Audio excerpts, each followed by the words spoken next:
What's up, everybody? It's your old buddy Dietrich. We're at the opening day of the LA International Auto Show. This is the auto show nobody cares about anymore.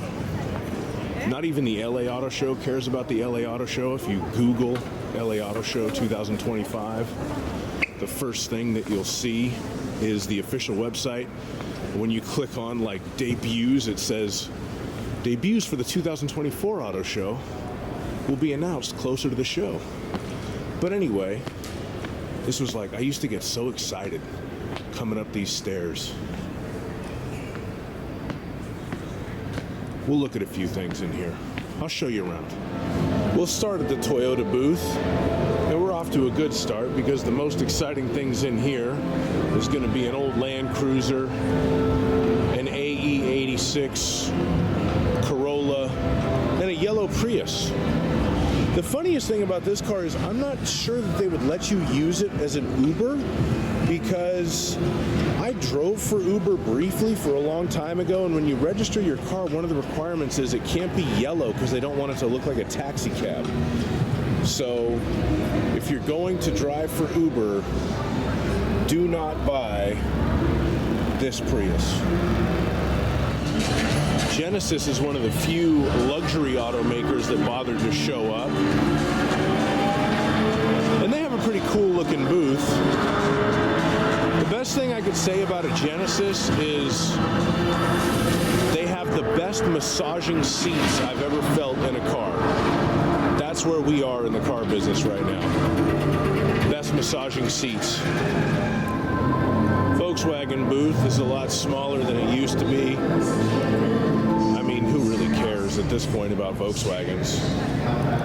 I used to sell these things, and in a way I like them, but ever since Ferdinand Piëch departed, they've lost a certain je ne sais quoi. Oh, we got this. This is good stuff right here. This guy looks real serious. A couple of Ethiopian taxis on display. So yeah, it's going well so far. Here's the Audi booth.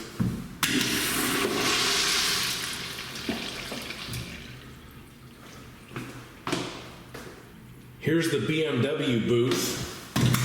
Oh, I got it. That was a high kick. Caught him with the front. My pappy said, son, you're going to drive me to drinking if you don't stop driving that hot rod Lincoln. This is Lincoln's entire booth. In between the shitters and a black wall, we have 4 cars. Lincoln used to have the best coffee at the whole auto show. They did this for a few years. They set up like a little coffee thing, and at first anybody could go in there and get like really good coffee, and then you had to have a Lincoln key. They got stingy, but now they got really stingy. They just have 4 cars. This is the Volvo booth. They're celebrating 70 years of Volvo in the United States. And Volvo's made by the Chinese now, so they got a model here. This one's color-coded by which parts of the body and structural elements are going to rust first. I think the white probably goes first, and then the blue, and then the yellow, and then the purple, and then the orange. We all end up back where we started, baby. Here is the Maserati booth. Now you'll notice they've got it kind of fenced off. And you might think they've got it fenced off to keep the hoi polloi away from the Maseratis, but that's not the case. They actually are trying to keep the depreciation in so that the Maserati's depreciation does not affect the other cars around it. The only problem is the other cars around it are Jeeps and Fiats, so the depreciation is going to get there anyway. Apparently Fiat makes golf carts now, but because they are Italian, they forgot to put a good place to put your golf clubs. So that may be a little bit of a stumbling block when it comes to trying to sell these things. This is a Jeep Recon. It's an electric vehicle that they literally shaped like a brick.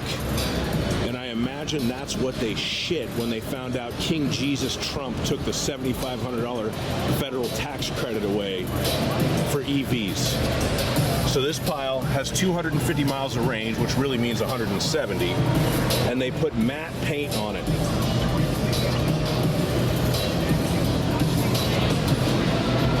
I'm gonna go cry now. Thank God I feel much better. The Alfa Romeo Toenail is still on sale. Excellent. If you're looking for a car to get lemon lawed and get all your money back after driving it for 8 months with a bunch of warning lights on, there's your ride. Ram trucks. Now, first of all, I hate the fact that it's a separate brand. I still think of them as Dodge Rams. Second of all, they probably are the nicest riding, at least in the half-ton configuration. They're probably the nicest riding and driving pickups that you can buy. And third of all, they have screwed themselves by discontinuing the V8s and switching to their Hurricane twin-turbo inline sixes. So they fixed it by bringing the V8s back into production, because nothing says good idea like having to bring back a motor from 2004, 21 years later, to start to get people to buy your piles again. There's a Cummins, baby. When I park it in my garage becomes a Cummins hider. Oh, it's got no ass. En un carro de la Chrysler, un automóvil Pacifica, se subió Chuy y Mauricio, felices y muy contentos, como iban a imaginarse. I'm louder than this lady with a microphone. Hello. I'm sorry to interrupt your... I literally just apologized to that lady because I felt rude singing over her. This might be the haters edition of the LA Auto Show, but I love people. What is this? Oh my God, oh my God, they make the Voyager again? And it looks like a cheap Pacifica? Things are going great at Chrysler. I'll tell you what, Stellantis, the genius level of executive they have at Stellantis needs to be studied. Because how a bunch of 75 IQ son of a bitches got put in charge of a whole car company is one of the great mysteries of life. Here's the Nissan booth. Now, Nissan's funny because they have a reputation in the car business as kind of catering to people with bad credit. But now the company itself apparently has bad credit because there's rumors they're going to go out of business, which is unthinkable to me. I actually like Nissan cars. I hope they... I don't understand how all the car manufacturers are making so much money a few years ago, and now they're like, we're broke. We need to merge with Honda. If you need to merge with Honda, you've really made some bad decisions in your life. Let me just, as someone who used to work for a Honda adjacent company, let me tell you something. If you need to merge with those grab asses, you're in a bad state. Here is the Infiniti booth. Let's see. They don't have as much on display this year. This is the Chevrolet display. They used to say General Motors cars run bad longer than most cars run at all, but based on some recent recalls regarding the 5.3-liter V8s, I don't even know if that's true. Oh my God, the Bolt is back. That's going to bring them back to the showrooms. This is the car that the entire universe has been waiting for. Another Chevrolet Bolt. Thank God. This is the Kia booth, and this is what's wrong with the LA International Auto Show in 2025. The biggest debut that I could find online at this show was the all-new Kia Telluride, which is this. Now, I don't have anything against this car. It's a fine car. I'm sure there's people out there that want it. I'm sure there's people out there whose pull-out game is so weak they got 4 kids and they need it. But nobody is excited to have this fucking thing. This does not make your blood run hot, okay? It's just a conveyance. And it might look all right and it might drive all right, but it's not exciting. And if this is the best they have to offer the public, that's the problem. That's the problem. So at some point, I'm going to put together a video. It'll probably be another couple of years of the failed electric EV brands of the LA Auto Show. So let's film Lucid for this year. They have an SUV. I'm not going to bother to learn what it's called because I literally don't care. Actually, I think it's called the Gravity. I think think I just know that by osmosis. And if I'm wrong, again, I don't care. This actually right here, let me just stop. That's going to be the thumbnail when I make the failed EV brands of the LA Auto Show in a few years. They are beautiful cars, but just nobody cares. And why should they? This Ioniq 5 doesn't need to go to the doctor to have these polyps checked out. It's a Waymo. And that stands for there's about to be Waymo accidents when we get more of these piles on the road. Here's the Rivian booth. I could literally care less about these cars. All I really know about Rivians is when they first came out, I don't know if this is still the case, but when they first came out, the LED headlights did not produce enough heat to melt snow. So if you drove one in the snow, in a heavy snowstorm, all the snow would build up right there and you wouldn't be able to see shit after about 5 miles. They may or may not have fixed that, who knows.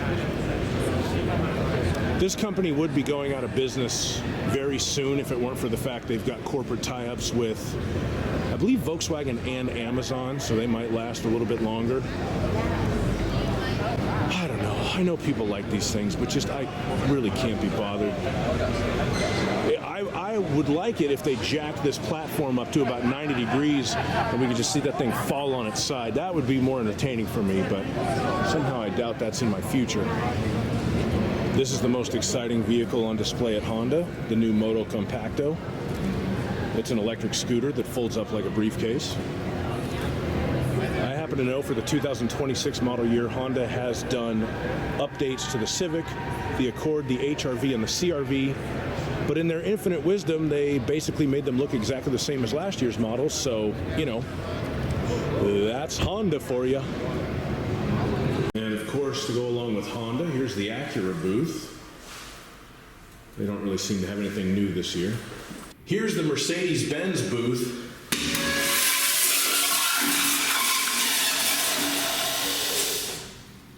I think this is kind of a microcosm for the LA Auto Show this year. This is kind of the biggest crowd I've seen gathered around anything, and honestly, attendance is pretty light. But what everybody here is looking at is a robot dog, which honestly looks like shit. And Dave & Buster's is here, and people are playing skee-ball. You pay $35 to park, $25 for a ticket, and you play fucking skee-ball. Welcome to 2025. I have been able to ascertain one more piece of information here. Apparently the LA Convention Center leaks like a sieve, because that's what all these trash cans are out here for. It's sunny now, but it's been very rainy the last couple of days, and we do have some water in there. So that's interesting news. Here's the Land Rover display. They went with the waterfall motif. And finally, we end at the Jaguar booth. It's a very sad day, very somber occasion, this. And that's the Los Angeles International Auto Show for 2025. Do not like this video, do not subscribe to my channel, do not leave me a comment. We don't ever need to speak of this again.